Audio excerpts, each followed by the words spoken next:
as we progress, Stan specifically, through each dog's training, what we learned that Boogeyman was a little apprehensive. He was unsure about the cot. What are the things that you can do to ensure you build that motivation even around leveraging the cot? So he has to start trusting you that, hey, if I'm telling you to get on something, even though it's moving, you can still do it. So yes, the bond and the communication is going to be there. And the longer we work with him on there, I would start giving him a release command to get off of it. Dog Father back. Look, I gotta keep saying it. We are here with Iron Sharp K9 Stan, what we call, he's saved on the phone as the dog man. Now, you learned hopefully in the last video the importance of what it takes to spend time with your dog simply by just sitting still, being in the closet, leveraging a few treats. Next thing you want to do is use your bedroom. Now, some people don't like the dogs in the kitchen or in the bedroom. In this case, I don't care. And most of the time, I spend time with the dog, specifically mine, in the room, separately, individually, and collectively.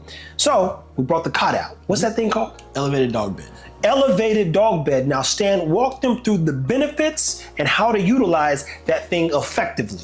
So we like to use it for the place command. It gives the dog an elevation off the ground. So if you're teaching them to stay on a surface where they physically step off, now they can get corrected. If we're just trying to get them to stay in one spot, they're on the ground, they can scoot forward, they can move around. So it's not gonna be as effective, especially trying to teach a puppy. So the cot itself, I keep calling it a cot. To me, it's just like a cot. When I was a kid, you sleep on a cot at kindergarten. The cot is to help enhance the stay command. Yes. There we have it. So again, if you want your dog to stay, get a cot. I mean, and you can use one of those beds that you have as well, but I don't like it because it's still on the ground. If the dog's laying down, they can be off of it. And it's like, man, you're cheating a little bit. And you gotta let it slide until the case slides. So in this case, as we progress, Stan specifically, through each dog's training, what we learned that Boogeyman was a little apprehensive. He was unsure about the cot. What are the things that you can do to ensure you build that motivation even around leveraging the cot? So I liked how you had a bigger one because some of them are small and he can just go around and grab the treat. Yeah, I never had small dogs the General's the smallest dog. So I knew for a fact when I looked at it, I said, when I bought it years ago, I got to get the biggest one. There's no dog in this house that can fit on the small one. So what we did was put him on this side. He's on this side. I tossed the treat on the opposite side. If he wanted to get it, he had to go get it. If he went around, I was going to grab the treat and move it. So he has to get onto the cot to get his reward. Now, would you say that the cot/elevated dog bed builds better bond or communication with your dog?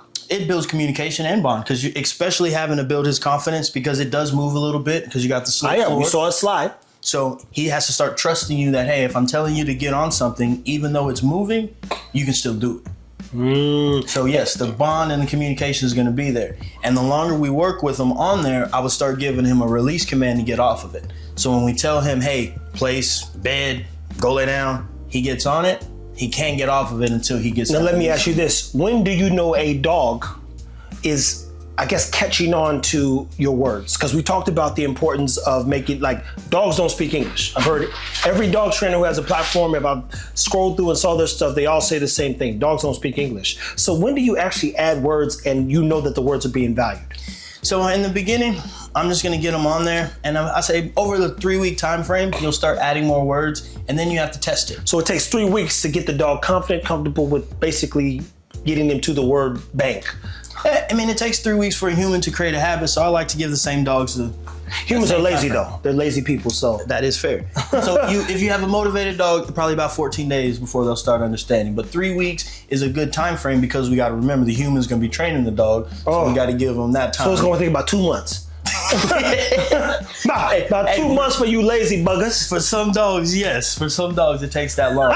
But then you just want to start seeing it. Are they understanding what you're saying? So you'll say the word and then see if he's going to the bed. If he does, you'll click reward, toss a treat on. And what's the best word? Because I heard people say place, and the dog will go over there and get on the place.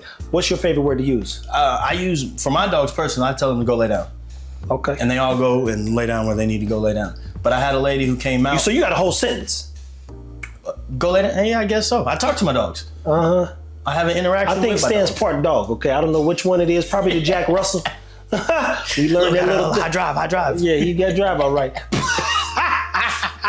But what I will tell you is every situation, as we talked about, people builds new perspective. Now, your dog is not in fact to, like nothing in life is in fact to, right? So every dog requires you to be smart enough to say, hey, I got to make some adjustments here. Or to get that dog to this place, I might have to go to that place. Everything is not a straight line. And that's what we're doing this for, to show you that every one of my dogs is a different level of bozo. The smartest dog in his house is Boogeyman, and he might be the hardest to train, but here's the beauty about dogs that's smart. When they're trained, they're trained. Like, because they want to do, he wants to work, he wants to be up on him, he wants to listen, he wants to be curious, he wants to protect. You can see all these little things. Mm-hmm. And when you find his motivation, he's gonna be like, okay, I'll just do what I need to do.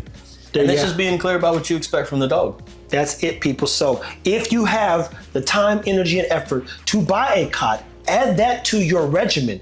If you can do, the best thing you can do for your dog in the first year is take care of the dog.